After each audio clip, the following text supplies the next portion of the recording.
You are listening to selfdiscoverymedia.com, where illumination and inspiration is but a click away. With so many genre topics for you on everything that you need to know in life. We celebrate and share the people who have taken the journey before you and who are now here to serve you with their wisdom and their knowledge. The next show coming up is... Good morning, good afternoon, and good evening, everybody. Welcome to Discovering Communities and selfdiscoverymedia.com. I'm your host, Sara Troy, and you are listening to the Mentors membership page and our wonderful guest that we have here, John North. And we're going to be talking about what business that he has here for you, what wonderful service. We have done a wonderful show on authoring or becoming an author, what it entails, why it's important to have a book, the process that you need to go through in order to do it, who it serves, and the skill of doing it. So please, I invite you to go back to listen to that show. Just simply put in John North here in selfdiscoverymedia.com and all of his shows and his business will come up. But today it's now talking about something else. Now, this is something that totally relates to me and how I actually met John. I had a blueprint, I had a plan of something I wanted to implement, but I did not have the skills or the ability to put it together. And after a conversation with John, he got it. He immediately came back and said, A, B, C, D, and E, this is what you need to have happen. And bingo, I found my builder. But he says it's discovering the new revolution in community-based e-learning and marketing solutions. And imagine us, the coaches, the consultants, the authors, the podcasters, the publishers, and the mastermind groups. How do we get that system out there that isn't too rigid and that's easy for us to use and easy for our clients to use? And this is a platform desperately needed because there are so many solopreneurs or small entrepreneurs out there that really need to have something in place that helps them become competitive, helps them get known, makes it easier for their clients to go through the process of booking them or understanding what they're doing, reaching people, all of that. And believe me, having done this for a long time, this is the hard stuff. So having somebody like John who's going to lay it out all nice and easy for us, thank you. We need you, John. So welcome to the show, John North. Hey, welcome. Great to be here. Yeah, it's quite interesting what you're talking about there because obviously I feel your pain. That's basically why we're at the platform because I sold my own personal pain. So yeah, so it's not fun nowadays. Particularly, I actually when I was speaking to a big name in marketing just recently. He said the problem is that people think they have to do it all. They think they have to do all what the big guys do, and they get themselves wrapped up in that. And basically, that's the challenge: is that how do you compete against the big guys and stand out, and that's the problem they have, and that's why they spend a lot of money and usually waste a lot of money trying to get there. Been there, done that, guilty. Yeah. Absolutely. Didn't get any further forward. Been wearing all of the hats. My neck is really hurting. I'm glad to take some hats off and be more productive. And a lot of the time, it's not the fact that our content is wrong, our program is wrong, or anything else is wrong. It's just the way to market it or implement it is really where you need the strategists. Now, your background is in banking. In the last conversation, we talked about how the accounting side of things really help you kind of understand formats and strategies. You've stepped into marketing and authoring. And if you are wanting to author a book, please, you go back, listen to the show. We'll touch a little bit on it here of how important that is. But you have the strategies of helping us through the process, making it easier not only for our clientele to understand what you're doing, but for us to be able to do what we do best without being caught up on all of the other side. So why don't we break it down a little bit by the points that you have here of what you do? And like number one, you said a great mobile ready website that tightly integrates your podcast channel and your blogs. So let's just start off there of number one.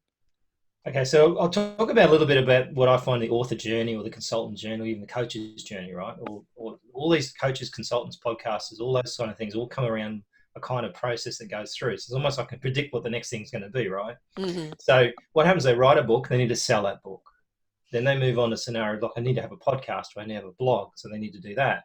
And then they'll move on and go, well, we need to sell some sort of course or some sort of product as well, right? As an add-on, because books are not going to make you a lot of money. You'll never get rich on royalties. So you got to kind of figure out, okay, I've got to sell some stuff. And then what happens is, I need some reoccurring membership or something to actually get some money coming in regularly. I need to do courses. I need to bring all that together. And then I actually need to understand my customer as well. And so all those things along the way, and what we used to do for one client in particular, we spent a lot of time and money, nearly 2 years. And this is where the pain came from. They had this thing in mind they wanted to build, but never really had a decent guinea pig to work on. So we had 2 clients. One's Gina, who's another client that we know each, and how we met actually. And we've been trying to find this way of doing it much better because it's cost them a lot of money and a lot of time. So it's taken 2 years to get there. And the biggest problem is when you roll something out and you use all these different platforms, 5, 6, 7, 10 platforms trying to do these things, it becomes a synchronization mess, or it becomes a mess just by default because there's so many different things going on. Too much information. Where do I go? What's the direction? Exactly. And so we built a platform. So I wrote it from ground up. So the first part of the platform was to be able to sell that book, almost like sell a product, and have an e-commerce around that. So be able to actually process it, ship it, and track it through that process, because that's important. And that's an area that a lot of these packages don't really do. From the accounting perspective, I think that market, that coaches industry or whatever, has been underserviced in terms of software. So they don't really have any sort of number-based way of tracking everything properly. And that's been the biggest area that we sort of saw. So we try to make a scenario where we have this process that allows them to grow into the business. So it's more a business system rather than just a software platform. So if you want a website, go and do one on WordPress, that's great, but it's not a business system. It's just a website normally. Yeah. So we wanted to build it out. So basically we're kind of one step ahead of them, right? And so pulling out a podcast pretty quickly is pretty easy. And one of the biggest mistakes people make with podcasting, in my opinion, is they go to a major platform, they set their podcast up, they use what they call an RSS feed. That feed link becomes the juice that goes to Apple. If that feed changes, you've then got to, and Apple say, oh, we can just change the link. Yeah, you can, but all your episodes go missing. Right. And all your downloads go missing. So what's happened now is you've actually gone and said, oh, I'm going to start a new podcast platform. So you lose all your episodes. And okay, they can come back up again, but all the downloads, all that information is all lost. And so that very first URL is like almost like a domain name that people don't realize. So if that's, podcastingservice.com/John North, that's the RSS feed that has to stay there basically. And if you stop using them, they're going to cut you off. Right. Yes. So that's a very important thing, to own your own real estate. So part of the thing that happened to me about a month or so ago is I lost my Facebook login. So someone thought I was trying to log into my Facebook. So Facebook locked me out in the process, found out their Facebook process was broken. The actual Facebook recovery method is broken. I was so annoyed, I actually set up a petition over it. But it kind of brought home true to me the fact that the reason why I wrote the platform was you need to own your own, own your own customers. You need to own your own platform. So when you look at it, it took me 3 weeks to get back in again. But the reality was I lost everything. I couldn't connect to anything. All my business, I don't care about pictures of food and what I've done. I care about my customers and accessing ad accounts and groups and things like that. So my whole business stops because they don't want to let me back in. They've got no customer service to get you back in, right? Right. So, and the reality is I don't own any of that now. So if that profile could have been lost, 5,000 friends could have been lost forever. All right. Eventually it'll get shut down, deleted, whatever. And then you would never have access to it ever again. And that's dangerous, right? So people grow these huge followings on Facebook with no email addresses, no way to communicate them outside Facebook. Congratulations, Facebook just kind of tricked you into that. Right. Because they're servicing, it's their customers, not yours, right? So we wanted a scenario where you could build your own community around that customer. And that doesn't have to be a massive, 1 billion, 2 billion user community. It could be 100 people, it could be 5 people. It doesn't really matter. A community around it. So that customer journey where they come along, they buy a book from you or get a free chapter or something, they move on and they buy some services from you or products or something like that, and they buy membership, and then they maybe buy coaching, and they integrate with your information, and you create a course. All that is what we build in the platform. But basically you can grow your business slowly or fast as you like, But instead of 2 years, it should take a couple of weeks to Right. get to a point where you can actually launch something and actually be making money, as opposed to spending a year trying to get it right. Yeah. And that's really what the reason for doing it all was to try and build all that quickly and easily rather than overcomplicate. And it's a very valuable point. And I've done numerous shows on social media, and it's a wonderful tool, Sure. of interaction, of invitation, of platforming. It's wonderful for that. But people who, just now Facebook podcasts and Facebook this and Facebook that, as you said, one lockout, it's all gone. You've also got to remember it's just a long stream all the time. So something you did a month ago has gone. And the importance of having a site, I like the importance of doing a book. It's your identity. It's your it's who you are and what you're about, and everything should come to one home. Even the book should bring people back to one home where everything is under. So I don't have to go chasing you around on this social media and that social media. The social media should always bring you home. Yep, exactly. And I think the thing too is you've got to look in the situation, like you're feeding that machine of content in Facebook or Instagram, whatever you like. But the reality is that content could be feeding inside your system. And the other thing is that it's only your content you're giving them. Right. So you've got their focused attention. So the biggest challenge in Facebook is that suddenly they're looking at your content and then they see something else happen on the side or something interrupts them, because there's about 15 seconds before anybody gets interrupted down the world. By something, right? By a message on your phone or whatever. And so they're gone and you've lost them. Whereas if they're sitting on your website and they're interested inside your community and they're interested in the information, they're not going to just jump off so quickly and get distracted as easily on something that's not sitting on their screen. So and that's the thing is, if you have a lot too, a lot to offer, you are building discoverycommunities.org for me, which is a blueprint that I've had for a long time, and now you've taken it and molding it and everything else is wonderful, which is going to be launched very, very soon. And I have a lot to offer there. And you want to have a cohesive site that it's like people are, when people go into Amazon, they put in the search engine what they're looking for and what comes up. You want it very, very clear that people will come in and cruise around, what are you about? And that it's clear and concise, but also that if you're got this department and that department, that it's not an overload, it's a nice cohesive flow into it, and that you don't become like a mess. A department store will have different things in different departments on different floors in different sections. So people are going to go to that department because they're looking for that. Right? And they don't want to go there and find sports is mixed with lingerie. Mind you, a sports person probably would like that, but But yeah, I mean, absolutely. I think the thing we did too was that entrepreneurial thing where, and I've got it as well, where you build a bunch of websites, and what happens is the maintenance and the maintaining of those websites is tough, but also it becomes disjointed and there's no transactional journey. So, for example, when I moved all mine over to my own platform, because you need to be able to eat your own dog food, right? Yes. And so we moved it across. We had 40 odd sites to move, and when I finished, I was only down to about 15 or 10 or something, because we looked at them all and said, we can compress that site down. We don't need that anymore. That's changed. We got down to a smaller point, but the journey is the front end website can be totally different, but the back end is all the same. So what happens is, technically, most of the time when you're selling something, it's all about the same net result, but you've taken it from a different angle. Right. So you might be looking at a different type of customer on one website to a different type of customer on the other side. You might be going business to business and customer to consumer, totally different market, totally different conversations, but the back end community is the same result. So the idea behind that is we can have multiple front end websites totally looking different, but once they create a login or buy something from you, they all move to the same place. Right.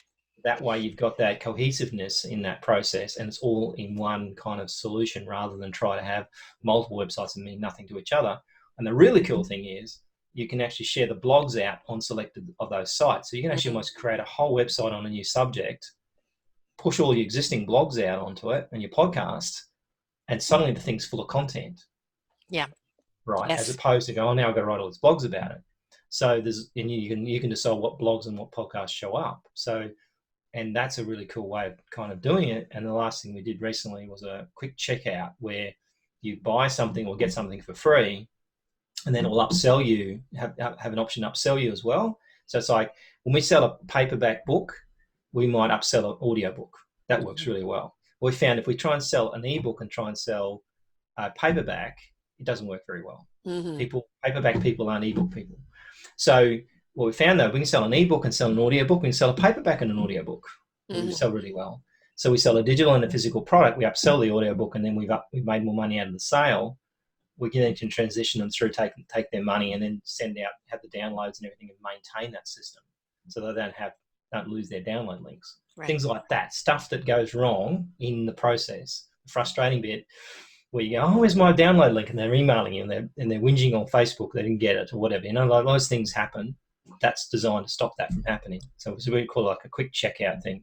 Right. And collect information. So you can give away something for free and then upsell them something.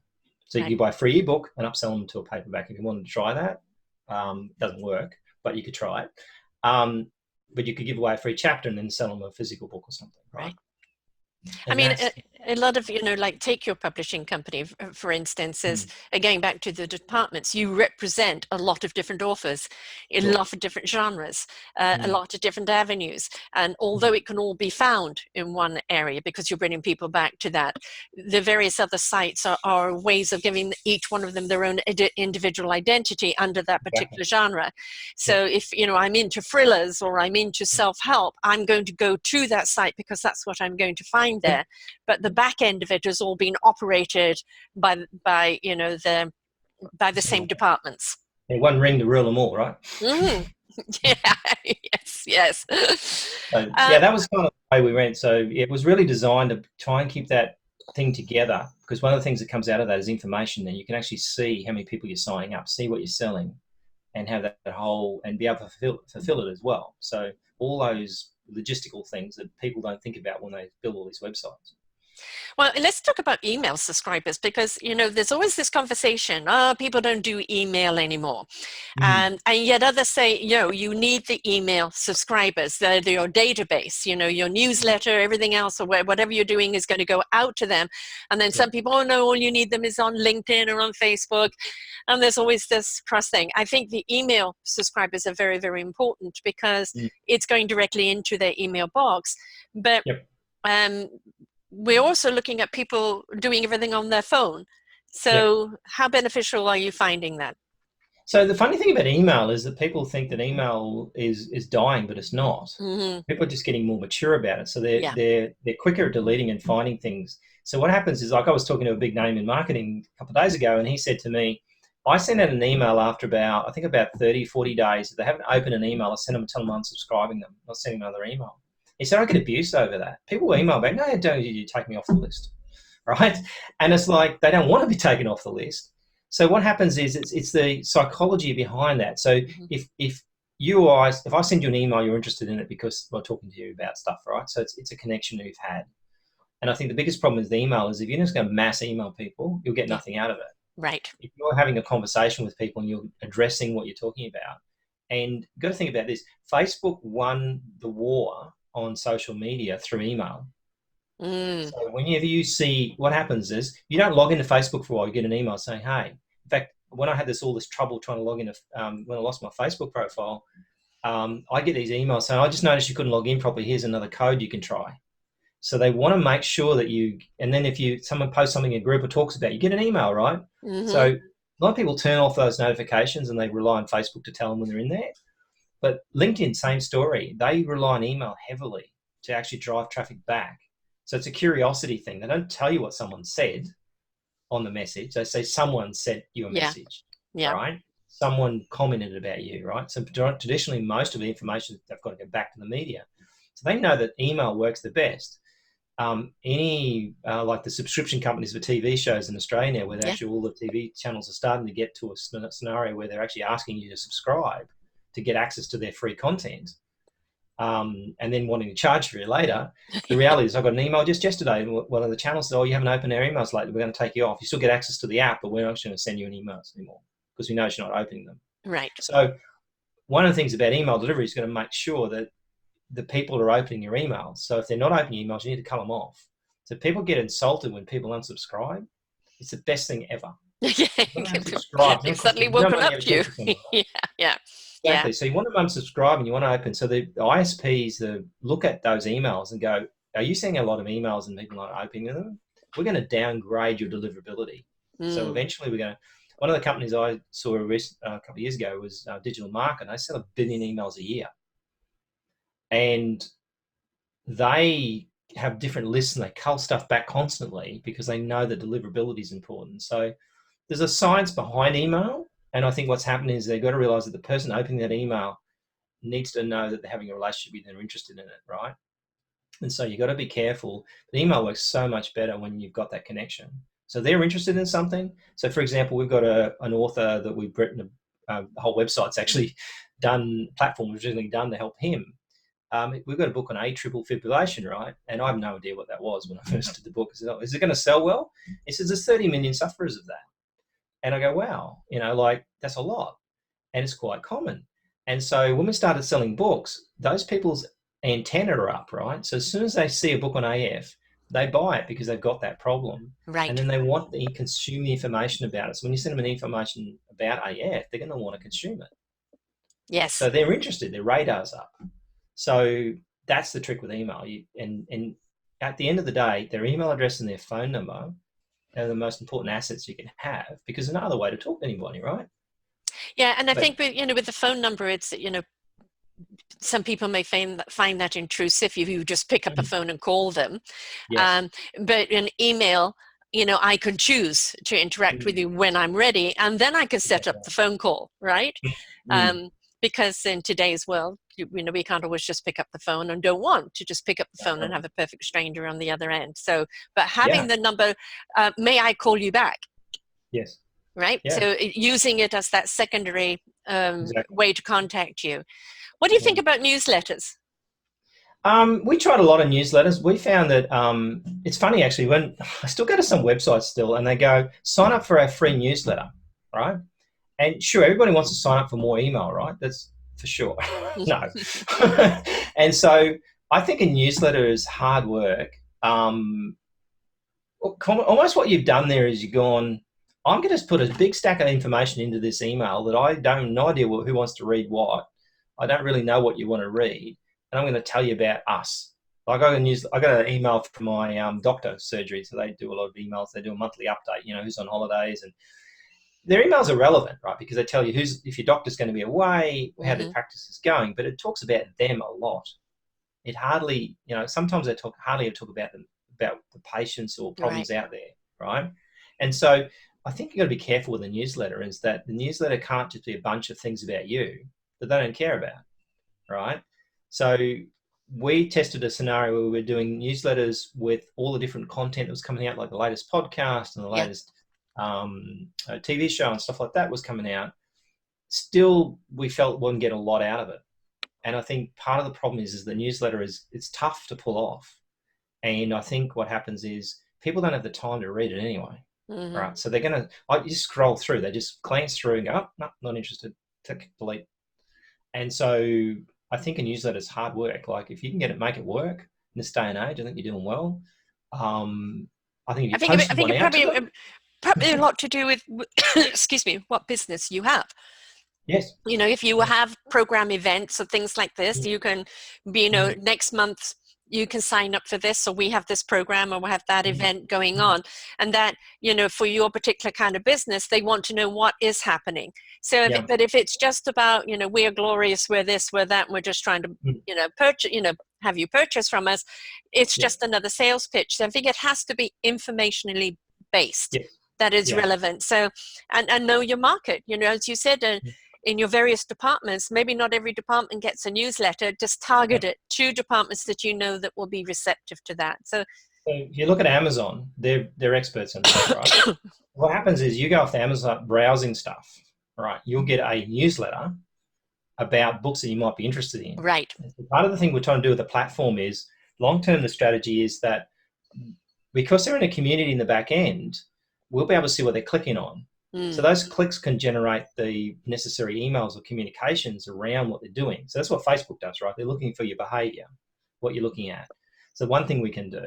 One other thing we also want to do is make privacy a big thing in Yeah. platform. So the way this works is we create a customized platform essentially for the client, and then they own everything, right? So we don't own anything. We don't have their email addresses or anything like that. It's all their information. We want to make privacy a big thing. So we want to explain why they're signing up for something, what we're doing with the information, and have full control over their own privacy. But the idea is then we can actually say, look, I've noticed you went and looked at this particular book. We'll send you an email about that. So now you can customize the conversation. Mm-hmm. So privacy is one thing. I think it's a variation between the two, is being able to customize the conversation to that person and what they want, as opposed to trying to generically just tell everyone. That's what used to happen, right? You just sent out a newsletter because you didn't have a clue who your customers were really. You just sent it out and hoped that someone would spot something that might like.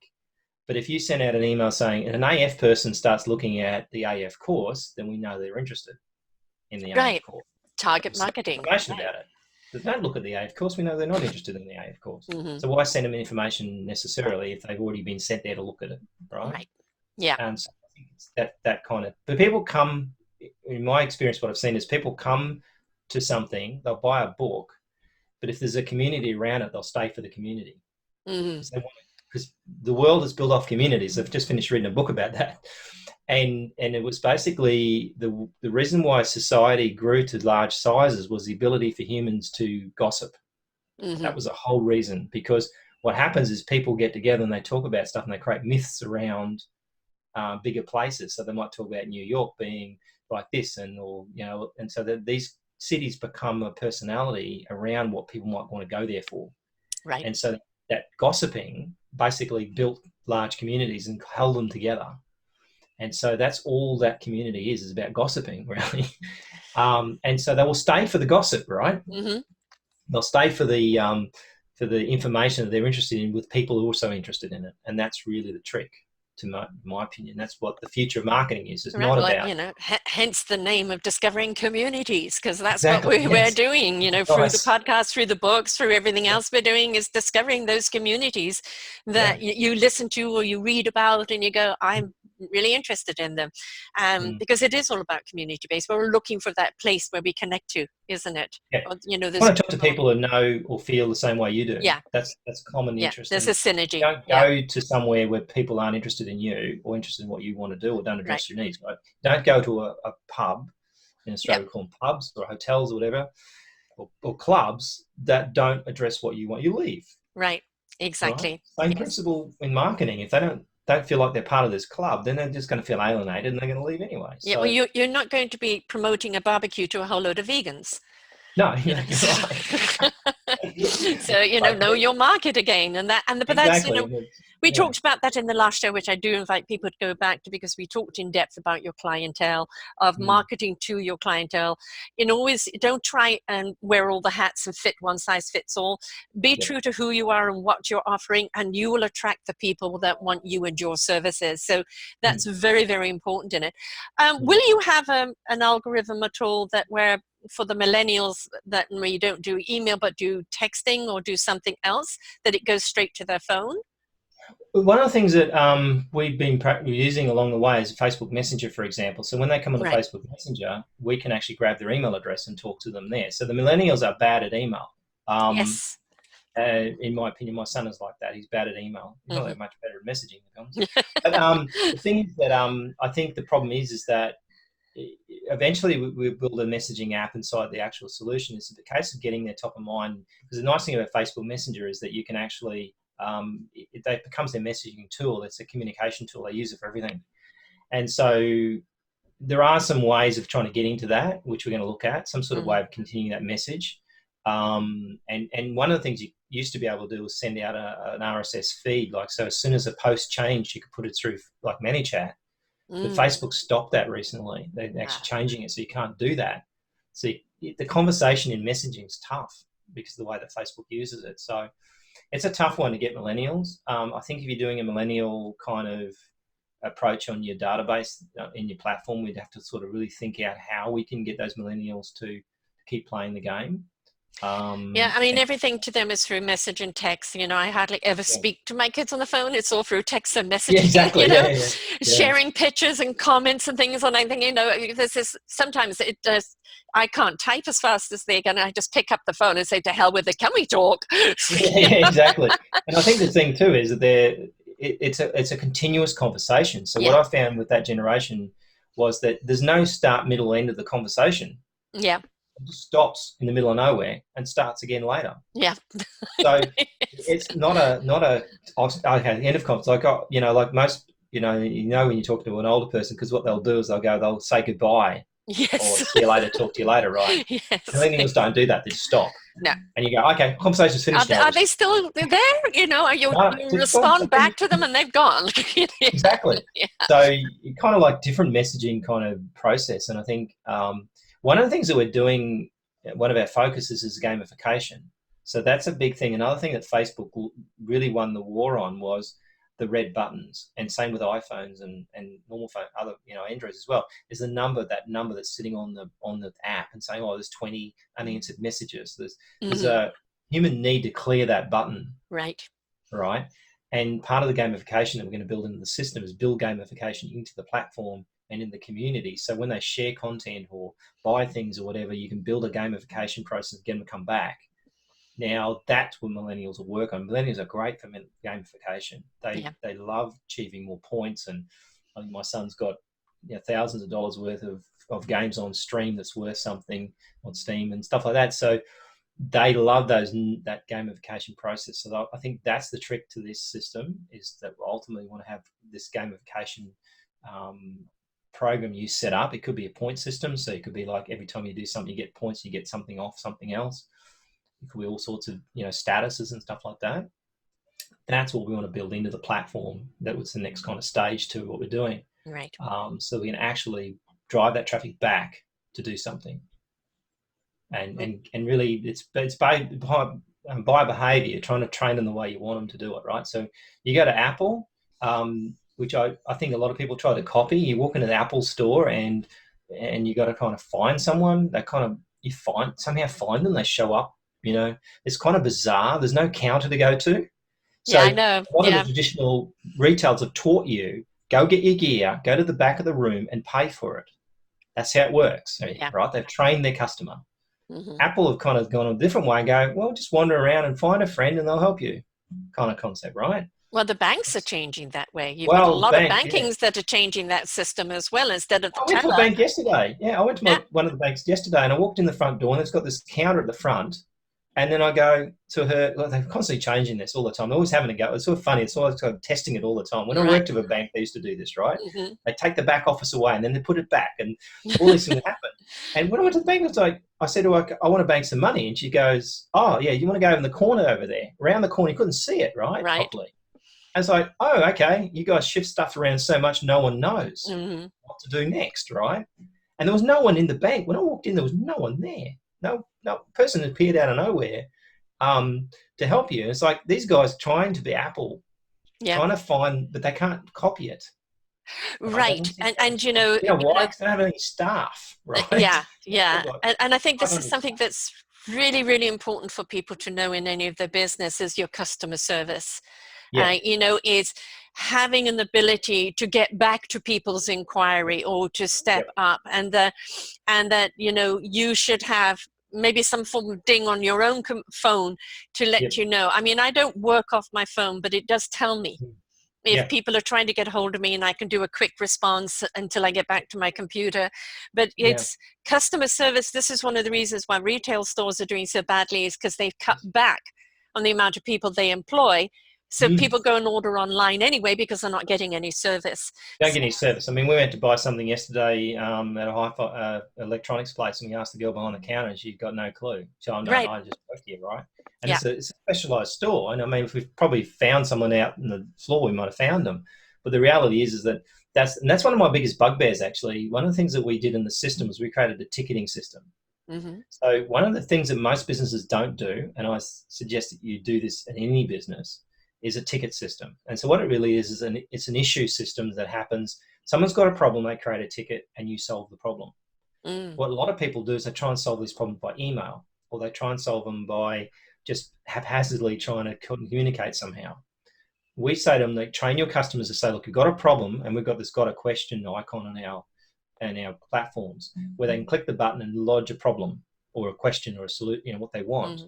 And then we're building a knowledge base around that as well. So you can have a knowledge base to it. So you can direct them and say, hey, look, you've just asked about this question. This is the answer. And so what you're doing is creating that customer service module, but you're also making sure that every time someone asks has a problem, you create a ticket and someone addresses it. It doesn't have to be you. It could be a staff member. It could be a outsourcer, whatever. Don't matter. You've now got a to-do list of things, right? And you're going to address those tickets because they're a direct inquiry as opposed to getting to the emails that you'll get to systematically. But a ticket means you're going to pay more attention to it because it's a direct question or troubleshooting or whatever. Yeah. Exactly. List of things that clear off. So you clear those tickets off. And every business I've ever operated, we've done ticket systems. And every customer I've implemented, we've done ticket systems. No one does it because they think it's too hard, right? So it's another set. So there's tons of separate ticket systems out there, by the way, but they're not connected to anything. So we've actually made our ticket system connected to the platform. So what happens is a customer who they have to have an email address to create a ticket so you don't get spam so much. Once they get in there, then they've got a history of all the tickets they've created. They can control their own. They can feel comfortable that they've sent something to you and they can see that they've sent it to you. Right? Yes. That's making them much more comfortable. Because sometimes you send off an email into nowhere and are they going to answer it? I don't know. Well, and also one of the huge problems, which I get a lot because everything I have to do is online and trying to get somebody and it's through chat and you're trying to get them to understand and they send you to someone else and nobody has a thread there. No, and it's like, well, I just answered that. Now I've got to go and do it again. Or, I'm having the same problem as last time. What was that? If you've got the one dialogue thread there, people can go back and look at what the problem is, right? So much less frustrating for the client. And you'll save customers because we've got situations where, if we haven't shipped the book out, then we tell them what to do. So we train the customer and say, look, send an email to this address if you've got a problem. So straight away, it becomes an important issue to deal with because a staff member knows he's got to deal with this issue. Right.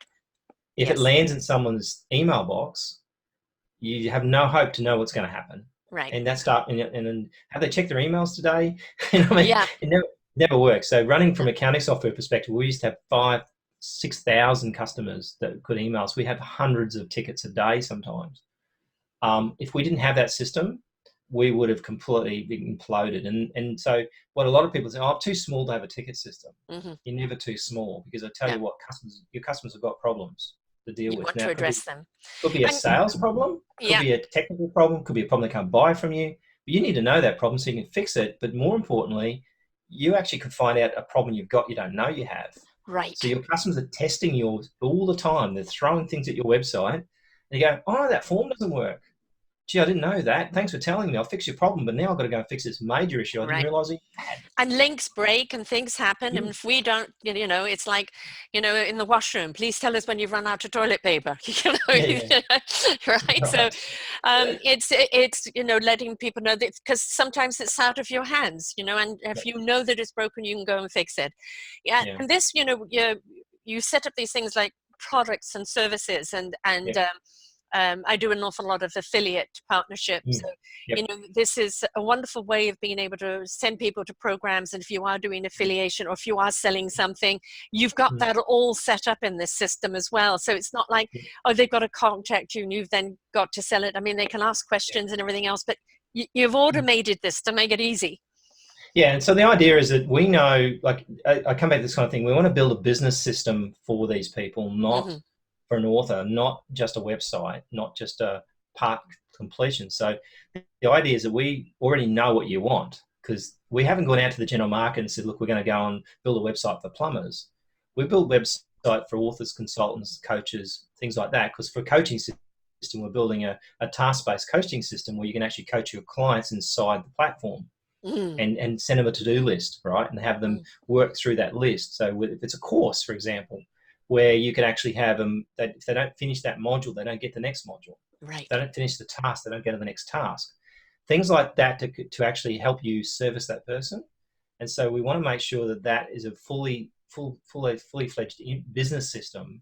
That's what they wanted, right? what they thought they needed was a website. What they actually, they think, I need a website. That's what they want. That's not what they need.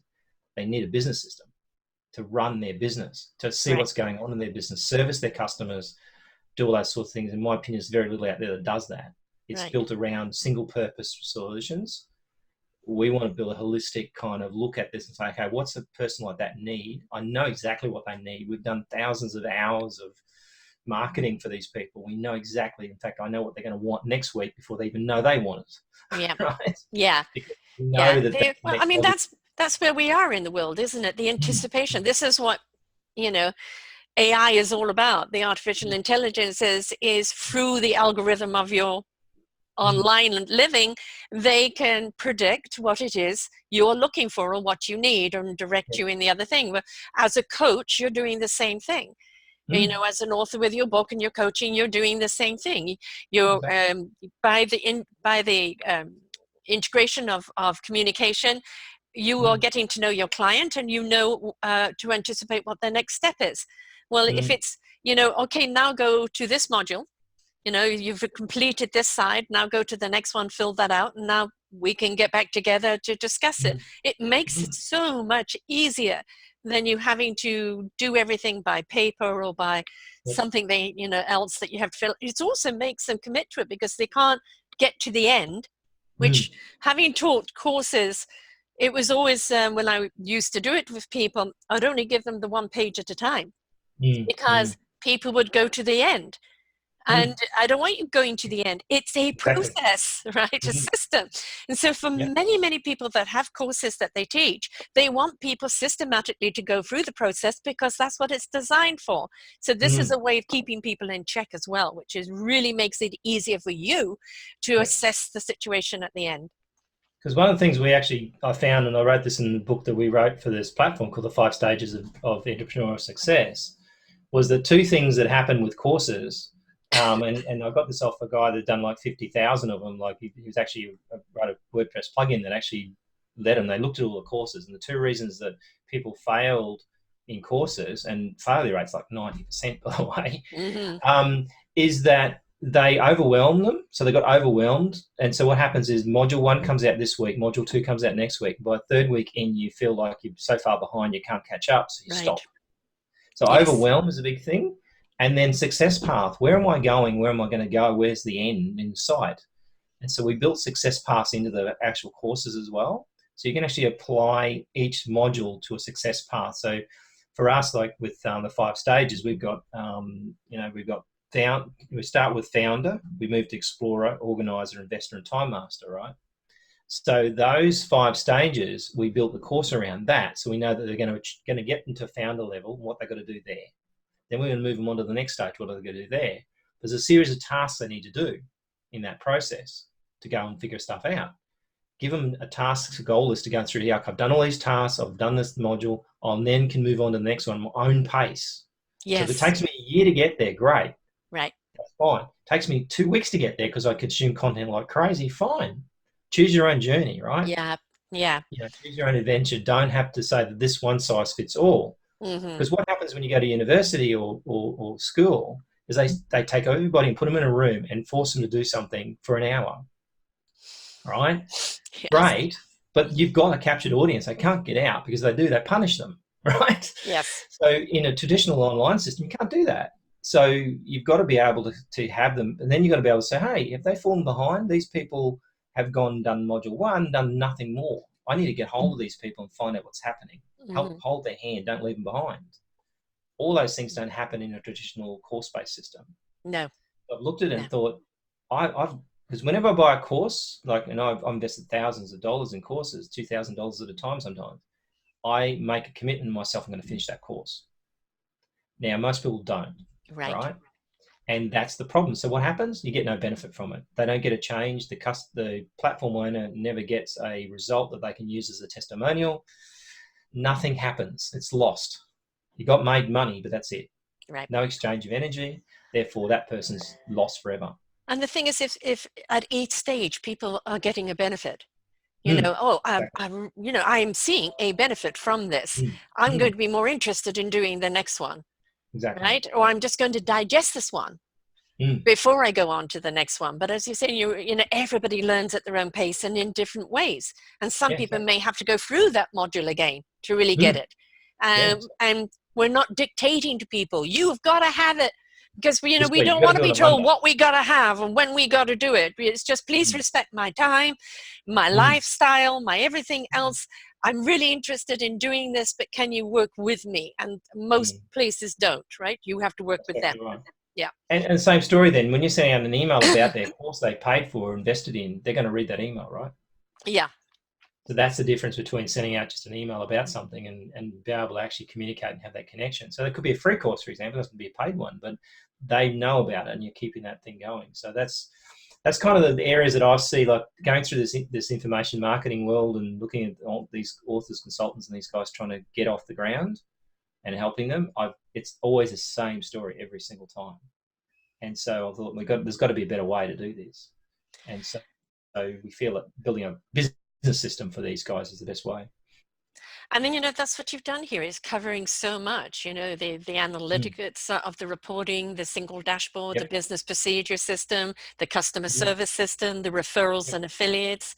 They create the mastermind group, you know, the marketing module, the project management system.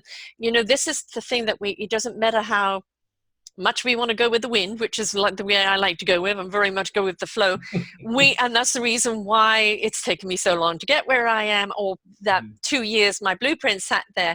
I'm not a systems person. I would love a system, but that's not the hat I wear. But it made my life so much easier by having that system in place. But it also makes it easier for people to understand what it is I'm offering. Yeah. So, you know, it's cleaner, more concise, more friendly. It gives me the feedback of who's interested in where. I'm not having to flap it out in the wind. It just makes so much sense. And what I can see from everything that you're doing is that, you know, next week or down the road, there is yet another system that can be put into place, because that's the beauty of technology. There's always something else that's coming up that will refine things. I mean, the simple thing of taking money. Right now, I do it all through PayPal. You It's a have tough your one. own financial system here. You'd be surprised how hard it is for some of these guys I've spoken to. It's like, okay, when someone pays you, what happens? And they go, oh, that's hard. I go, you don't make it hard for customers to give you money. That's worse than I get the easiest way possible to give them money, right? And so that's the one that they fail on, because they don't have anything set up properly. And the other thing we find too is, if you've got a scenario where you're doing a fair lot of sales, it's very risky to have just one platform like Stripe, for example, or PayPal doing all your transactions, because they can hold your money, and they can hold your money for a long time. They can hold your money for a year. Really? I I know didn't one know guy that. that they held them $1 million worth of revenue for 1 year. Was that to do with taxes, or what was No, the because reason? what happens is they're worried about refunds. So what happens is these platforms, like particularly PayPal, refund pretty quickly. So what happens is, and you've got 180 days to ask for a refund, but all things can happen. So they freeze the money because they're worried that they have to refund it and they don't want to lose that money. When you go to a bank and get a traditional merchant agreement with credit cards, they assess you financially whether you can afford the refunds. That's what they're worried about. With the Stripe companies and the PayPals in the world, they don't really do that. They just take on all comers, and if they think anything's suspicious, that's it, stop them. So we have allowed for PayPal and Stripe, and in Australia eWay, because then you can split your risk, and you don't really have. You can turn one on and off if you like too. So say tomorrow suddenly Stripe decide to freeze your money, just turn their pay that payment integration off now, so they don't get choose PayPal. Right. Right. But we find about 50-50 will buy some Stripe or PayPal. So not everybody wants to buy from credit cards. We doubled our sales on the book of the AF book simply by offering PayPal. We never did that in the first place because it was technically difficult in the other platform we're using. It was so hard. I had to build 30 different pages to do one thing, right? To take different payment types in different countries and different currencies. Right. It was like, it took me a day to build it. It took me 10 minutes to do it on my own platform. Right.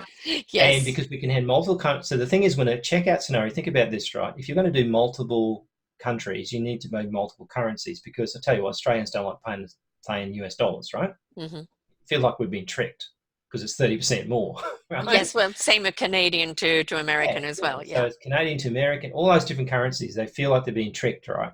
So we can offer multiple currencies, multiple payment options, and multiple items to sell. Now, that boggles the mind a bit when you think about it, because that's complexity around the e-commerce system. So we can have a different currency, and we detect who they are from which country they're coming from. So when they log in and create the first piece of information, ask them what country, we already know at that point where they've come from. So we can kind of think, oh, this is from the US or Canada. They'll be in Canadian dollars. We can present the pricing in those dollar values, right? And then we can present the freight options based around that. So Right? So if you have somebody that is American in American dollars and somebody yep. in Australia is, it will translate the amount, the American amount, into Australian. So they're not having to second guess, well, what's the rate or anything else. That is what it is. And that's it's automatic. Is what that we done on found a daily is, basis of inflate, what the rates are each day, or is it just, how is that we set up? sort of thought of that out at the time. And when I looked at it, I thought to myself, to be honest with you, what happens with currency exchange rates, unless there's a big variation or something that's important to you, like a book cost, what we figured was that there's mindset pricing, right? So you look at $9.95, $29.95, as opposed to $31, right? So if someone was to come along and buy a book for $10 in American dollars, that would be about $13, $14, but it's probably $13.43, right? What a bizarre amount to throw up to someone trying to buy a book. Right. So what we thought about was, well, we'll tell you the currency in there when we key them in, but make the currency fit the country. So if you're going to sell that book in America for $10, maybe you're going to sell that book in Australia for $14.95. So it might be $9.95 in America and $14.95 in Australia, all right? The psychology behind the buying then fits them. They feel comfortable. They haven't walked in and saw this weird currency current. Now they're concerned. They're worried. Oh, where am I buying this from? Right? So we thought through that and thought, no, it's better to actually have the ability to actually set any pricing you like. So you might want to sell for $9.95 in Australia and $9.95 in the US. Right. Yeah, you're losing money, but the strategy is that you want to sell at a certain mindset price. Right. You won't pay any more anyway, right? And so that's one thing we've done. So the ability to kind of customize the freight, customize that currency, all those sort of things. Do you want me to stop while you do that? Otherwise, it's going to look weird in the video, right? You're right. So, yeah, so basically customize that transaction to that customer, right? Massive. And I've got to tell you, no one else does it that I'm aware of. I've gone through this and tried to figure out whether anybody else would do this process, but it's a killer checkout. It's almost like our e-commerce checkout process on its own, complete with nothing else, would be worth it. Because that's tough. It's like I said, 30 pages it took me in the other application to do the same thing in a day's work. I can't hear you. Your sound's gone off. I have people from all over the world.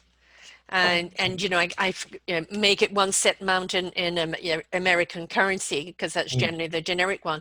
But then this way, they're not trying to work it out. I was recently in the UK, and I got a visa that changed all my currency into British money, so I didn't have to guess every time I was purchasing. Well, what's the rate going to be today? What does that transcribe to? I know that it's on my bill is going to be X, Y, and Z, and not some sort of bizarre number going to come up. And what was that for?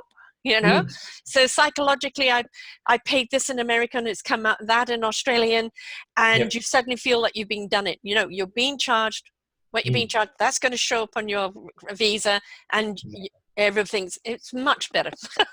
Much better. And I think, like for us, for example, for my author who lives in Australia, when we're selling to US dollars, because we had to do some generic currency to cover the world, Australians are going, this guy's not in Australia, it's in America. Right. Yeah. Right, but he wasn't. So the perception was wrong. Yes. So currency can be a very difficult thing to pull off. And so Americans in some currencies will just say, that's it, or euro, for example, right? Yeah. So there's all sorts of complexities around it. So we thought, no, let's just allow you whatever currency you want. You can have as many as you want or as little as you like, plus handle the taxes as well. Yeah. To be able to tax the money like GST or VAT or whatever that has to happen on the currency on that particular country, not tax everyone, because if they're overseas for us, if we sell to someone in America, there's no GST involved. If we sell them to Australia, we have to include GST. So those complexities, that's not being covered by anybody. No one goes after tax. And the reason why Sage was so successful in Africa and stuff like that was, and in some of the other countries, is the tax systems are all different in every country.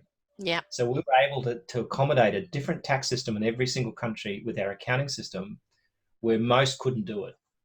And so we ended up in a situation where we could actually get a sale from a customer because no one else could do the tax. That's awesome.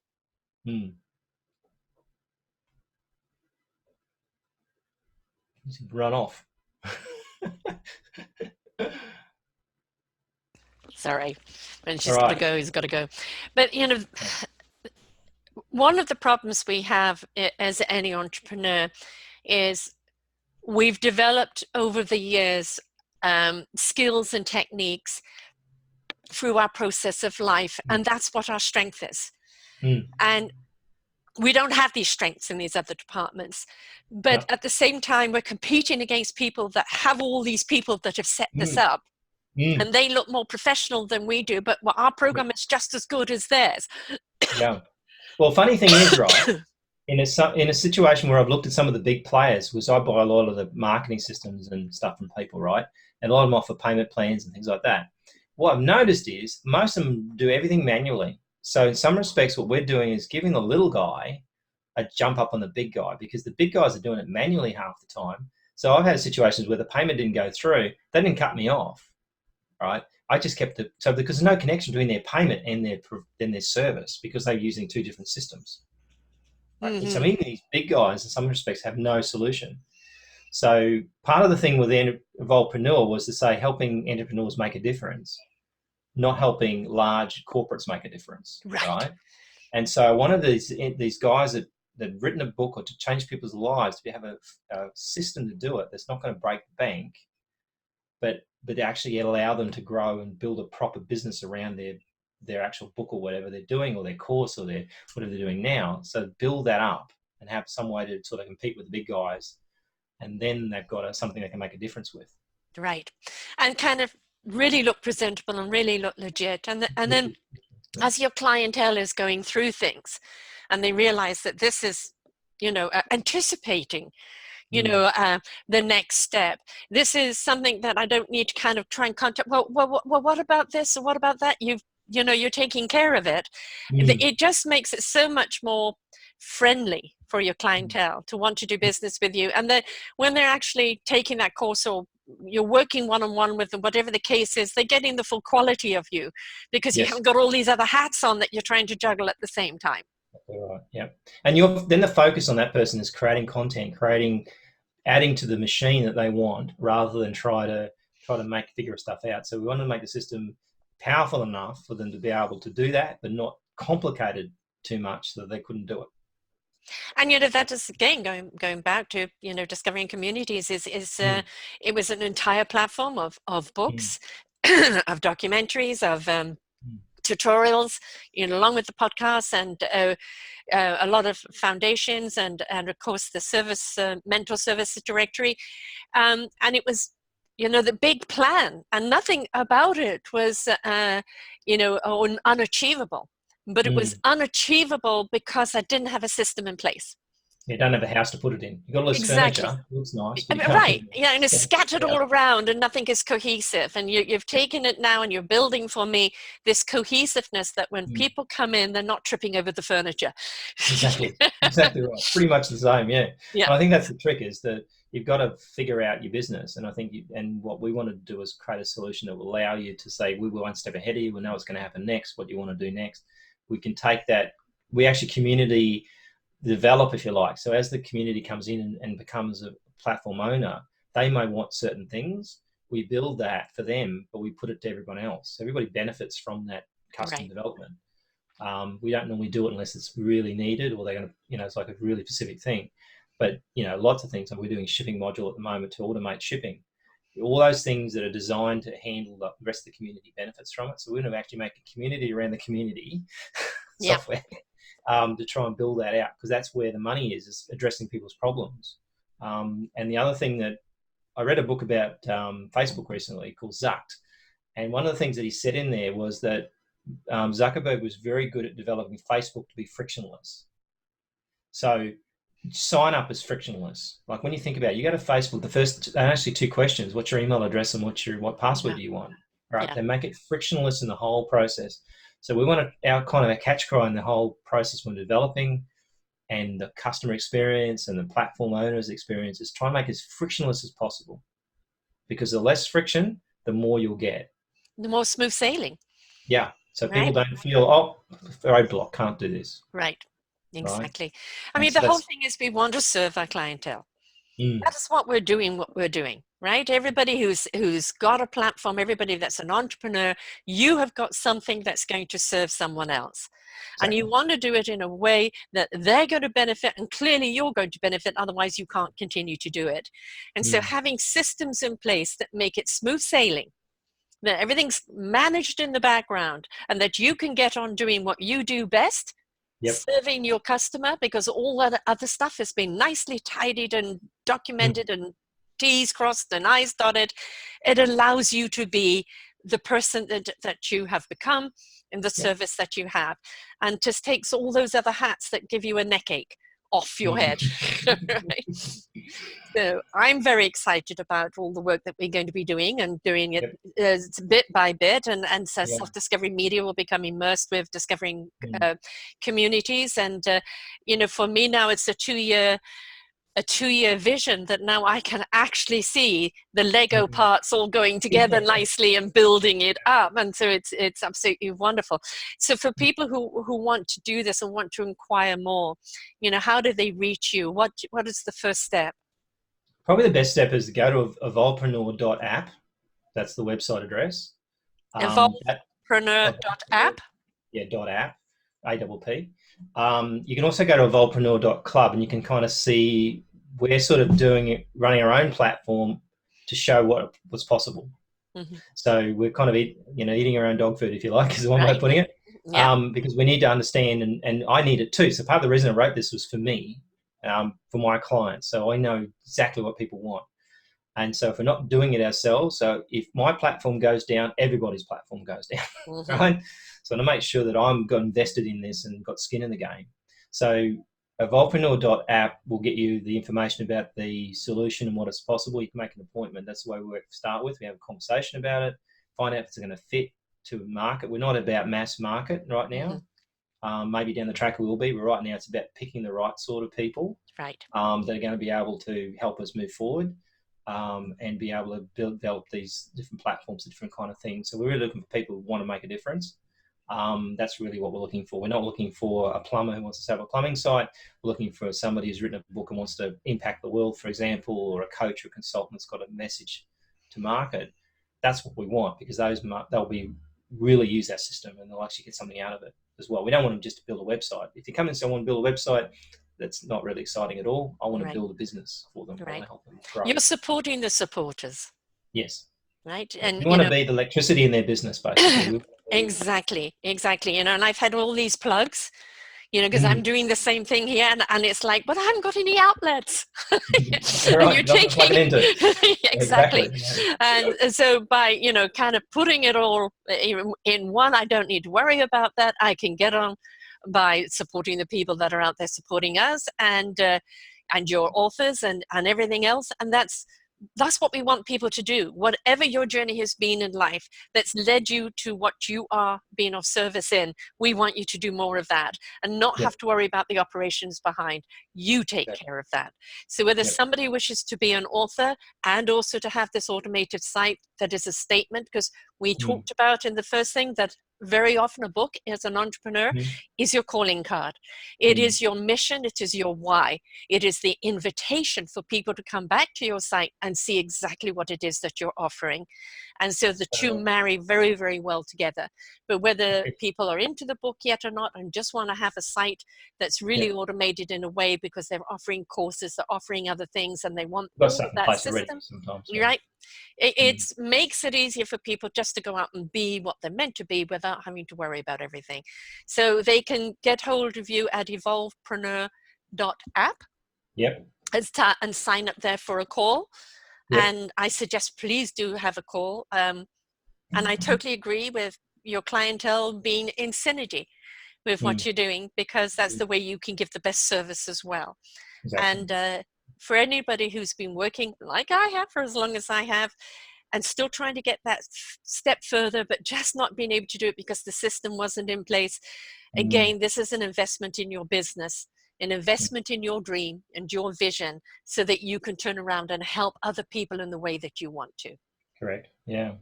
Cool. I'm happy to share it. I mean, it's something that we kept a little secret along the way, so now it's kind of like coming out. Yes. Oh, he's coming up here, folks. It's a very exclusive kind of club. We've been very hand-picked people. So now, so like 2020 is all about bringing it to the world and starting to look for really joint ventures and things that we can do to make this thing really work. And that is something I'm quite a stickler for. I interview people on diverse subjects around the world, but there's a common denominator, and it is people who have gone through the process of life and that now wish to share those skills and that wisdom with others to enable them on their lives.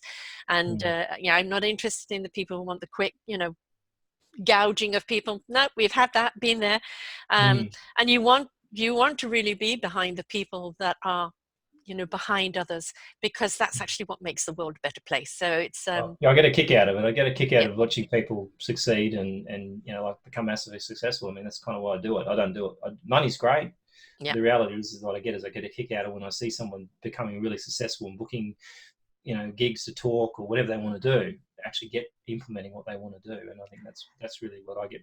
I am looking forward to being incredibly successful through your platform. So I'm very stoked about it, and invite people to come and look at discoveringcommunities.org, and you'll start seeing the beginning of the platform. It's not going to be fully immersed straight away, step by step, but you can see for yourself how it works. And I'm going to give an update on it too, on how I find the system works for me. Because I'm I'm not a systematic person. So if I can do it, I know you can. So I will be sharing my, how the ease and the process and everything along with it to show people how it's changed my business and how it's opened up. And I'm really looking forward to that success. Nice. Cool. I'm looking forward to building something that's going to be very exciting, particularly in the podcast area, which we really want to focus on delivering. Yeah, and there's 700,000 podcasts out there, and we talked earlier in the other show about the media being very dictatorial on what they put out there. It's scrutinized and everything else. When the beautiful thing about podcasts is that you're getting the first-hand honesty, and that's why it's becoming so popular. And but yes, it hasn't been monetized, and it needs to be, and it needs to be treated like a business. So. Absolutely. Hence your platform. I'm excited to figure out something there. Yeah. So. Well, thank you so much, John. And please, I invite you to go back and listen to the other show where we really do talk about authoring and books and why it's important, and his why and how he got there. And then, of course, today, this is the system that you can have in conjunction with that as a complementary or even on its own. We can't do anything, folks, however much we want to, without a proper system in place. It's like having a beautiful vehicle with no engine.